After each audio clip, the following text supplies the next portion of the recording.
Simple lang naman ang logic. Kapag may nangyaring hindi maganda kay Tatay Digong sa ICC, sa tingin nyo ba hindi magdudulot ito ng kaguluhan sa Pilipinas? Ha?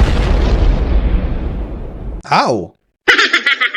Ang taong bayan masyadong busy para sa ganyan. Para magkagulo, para maigulo. Napakaraming problema ng isang ordinaryong Pilipino para bigyan pa ng panahon yung sinasabi nyong pagkakagulo kung mategi man si Rodrigo Duterte sa ICC.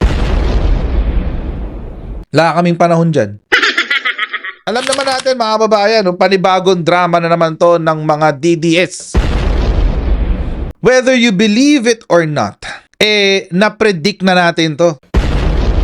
Minsan talaga, para na ako si Nostradamus. At mukhang kinukondisyon na po, at this point in time, ni Sara Duterte, ng mga taong nakapaligid kay Rodrigo Duterte, na, oy mga DDS, expect nyo anytime soon ay mawawala si Rodrigo Duterte. Ayan, huling habilin na. Oo, i-cremate. I-cremate siya sa Netherlands.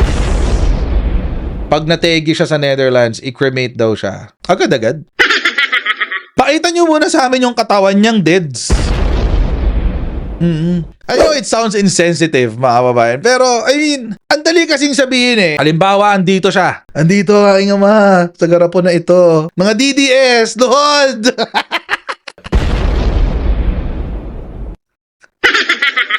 How can we be sure? Para kami makakasigurado. Huwag yung sunugin agad. Huwag yung sunugin agad. Oo. Mangburol kayo dyan. Pakita nyo sa amin. So, mga kabayan, hindi ko masyadong sinasakyan to. Oo, itong cremate. Kalokohan yan. Oo. Huling habilin. Diyos ko. Huling habilin. Baka yung huling habilin niya after 20 years pa mangyari. Kung hindi sasabihin ng ICC na tegi na si Digong, hindi ako maniniwala. Oo, pag si Sara Duterte lang, wala, di ako maniniwala. Pero mga kababayan, sobrang hinahype ng mga DDS ng mga DDS yung mga natalong kandidato tsaka ni Robin Padilla.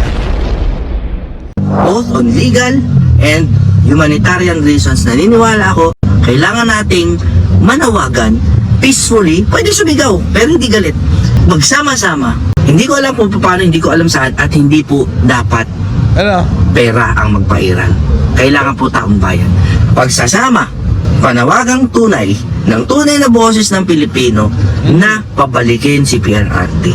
Ang akin po, magsama-sama tayo. Mag-iisip po ako kung paano ang paraan. Kung may mga idea kayo, sabihin nyo sa akin, i-PM nyo sa akin. Ang sa akin lang po, nananawagan po ako sa mga matitibay na mga kaalyado natin. Ano po ba ang gagawin natin? Ano po ba gagawin natin? Wala lang. Nandun na si PRRD, nagbibihuling tagubilin na, tapos wala tayong... Let me be the one to break the news to you, Jamie Bondoc. Tigilan mo na yan. Tigilan mo ang fentanyl. Sabi ni Babs TV, ano yun, lasing? Diba? Anong gagawin natin? Diyos ko, anong gagawin natin? Naguhuling tagubilin na si Rodrigo Duterte.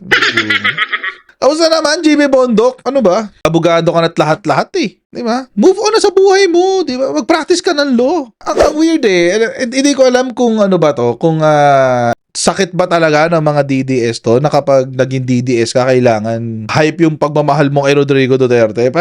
Parang hindi eh. Parang hindi siya... I don't see the sincerity eh. Alam nyo, mga kababayan, kung itong mga DDS ay handang palipasin o pikit matang susuporta sa mga Duterte, kahit na siya ay merong krimen, how much more napipikit mata din sila sa iba pang krimen na gagawin ng kahit sinong Duterte. Kapakanan ng inang bayan ang intensyon ng resolusyon sa pagpapauwi kay Tatay Digong, hindi politika. Tanging reconciliation lamang ang daan para umasenso ang Pilipinas. Hindi ang nakaugalian ninyong paninira. Style nyo bulok. Sabi ni Robin Padilla. Tanging reconciliation lamang ang daan para umasenso ang Pilipinas. Okay, good. Buti na-realize mo na, Robin Padilla. Buti na-recognize mo na yan. Kasi sinabi ni PBBM, Ayoko ng gulo. Open to reconcile with the Duterte family. Oo, ayoko ng gulo. Gusto ko magkasundo sa lahat, makasundo sa lahat ng tao. Mas maganda, marami na akong kaaway. Hindi ko kailangan ng kaaway, kailangan ko kaibigan. Hanggat maaari ang habol ko, yung stability, peaceful para magawa namin ang trabaho namin. Lagi akong bukas sa ganyan. I'm always open to any approach. Yun ang sinabi ni PBBM. Okay. Sino ba ang ayaw ng reconciliation? Si Sara Duterte. Anong sabi niya? Reconciling with Marcos is not a priority. Ay. Sara Duterte, style mo daw bulok, sabi ni Robin Padilla. Dagdagan pa natin mga kababayan. Si Bongo, anong sabi? Kailangan ibalik nyo muna si Digong para bago magkaroon ng reconciliation. Sagot ni PBBM, hindi pwede. Walang ganun-ganon. Kung reconciliation, walang condition dyan. Reconciliation nga eh. Paano ngayon yan? So, plano naman ng mga DDS. Robin Padilla, bago kasi maglabas ng statement, bago ka maglabas ng mga salita, alamin mo muna kung anong sinabi ng partido nyo. Lalo-lalo ng puon mo kasi napapahiya kayo. Gamitin nyo rin ang taas ng mga pinag-aralan nyo. Hindi yung taas ng ihi ninyo. Simple lang naman ang logic. Kapag may nangyaring hindi maganda kay Tatay Digong sa ICC, sa tingin nyo ba hindi magdudulot ito ng kaguluhan sa Pilipinas? Ha? How? Alam nyo, nakakatawa tong mga senador na to. May time sila asikasuhin itong pagpapauwi kay Rodrigo Duterte. Pero yung paggawa ng batas para sa Pilipinas, wala silang time. Unang-una, Senator Robin Padilla, ang taong bayan masyadong busy para sa ganyan. Para magkagulo, para maigulo. Napakaraming problema ng isang ordinaryong Pilipino para bigyan pa ng panahon yung sinasabi niyong pagkakagulo kung mategi man si Rodrigo Duterte sa ICC. Wala kaming panahon dyan.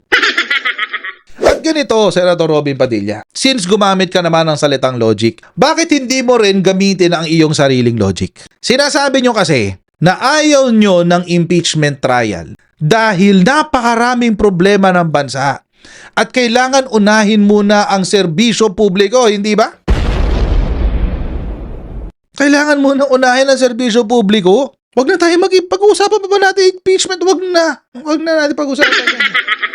Ang importante, asikasuhin natin ang naghihirap, ang mga nagugutom, etc.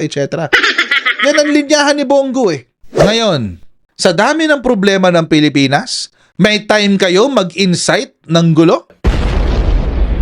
May oras kayo na guluhin ang bansa? Sa dami ng problema ng Pilipinas? Bakit hindi nyo ituon ang inyong enerhiya sa pagbibigay ng pagsusulat ng mga batas na makatutulong sa ating mga mamamayan?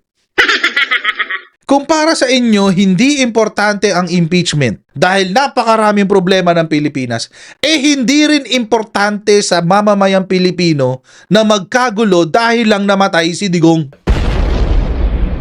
Kung mamamatay man.